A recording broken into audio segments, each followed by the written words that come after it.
Well, hi guys, what's going on? Welcome to another Life Reviews video. Today we're doing a review for Lego Jurassic Park, the video game. For the record, guys, I haven't seen Jurassic World yet, so please, I beg of you, and I know this is pretty much like asking for it, but I beg of you, do not spoil Jurassic World for me in the comments. I've been following the script for so long, please don't. I haven't played that part of the game because I want to avoid spoilers, but I will get around to doing it, and yeah. I've only actually played the first two movies of the game. But, you know, the Lego games, once you played the first mission, they're generally quite similar. Like, it's fine. Please don't hate me.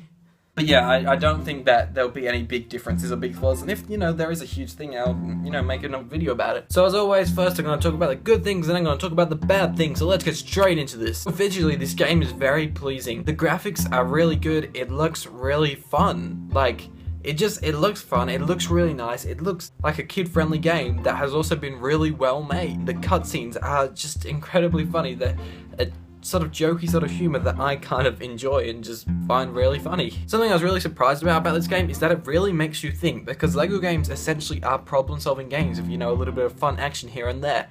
I was really surprised by the amount of times where I was sort of like, okay, what do I do here? And it's not like it's the game's fault for not properly explaining what you gotta do. That was my fault for at times just being absolutely stupid. Another cool thing about it is that you really don't have to pay attention to the storyline. It's a game where, yes, you have to think about the problems, but in terms of the storyline, you're just like, yes, I don't care. Because obviously if you've seen the game, you've most likely seen the films that this is based off.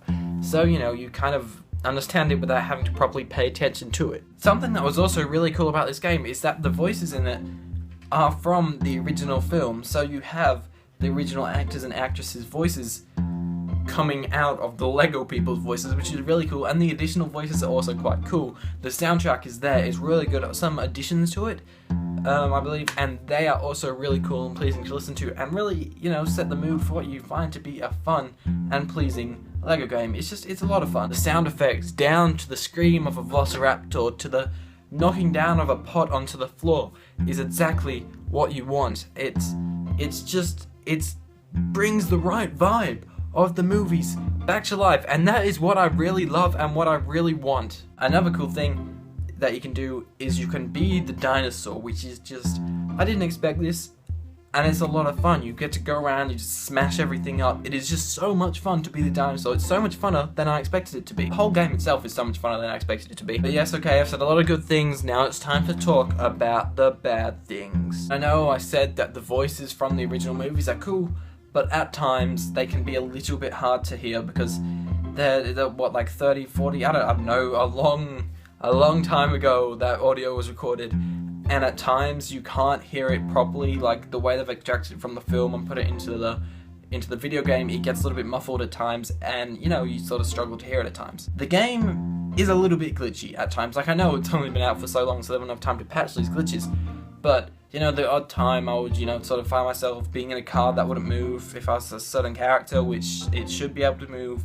The camera angle would get really weird. Like, it took me a while to get used to the way the camera worked. I don't know if that's just me coming from being an FPS person, but at times I wanted to see another direction, but the camera wouldn't let me see that direction, and it was a little bit frustrating to me. But saying that, as I've progressed through the game, it isn't like that anymore. And the soundtrack, I love it to death. It's amazing. I always, you know, find joy when it comes on in the movies and things like that, when I hear it on the trailers for the new one. But it's played so often in this game that at times, once I've been playing the game for a good 2-3 hours straight, it makes me go insane. So anyways, guys, that is my review of Lego Jurassic World, the video game, and it is a very fun game, I'll give you that. And I've said some good things, I've said some bad things about it, and what I'm going to give it as a number, I said number really weird, didn't I?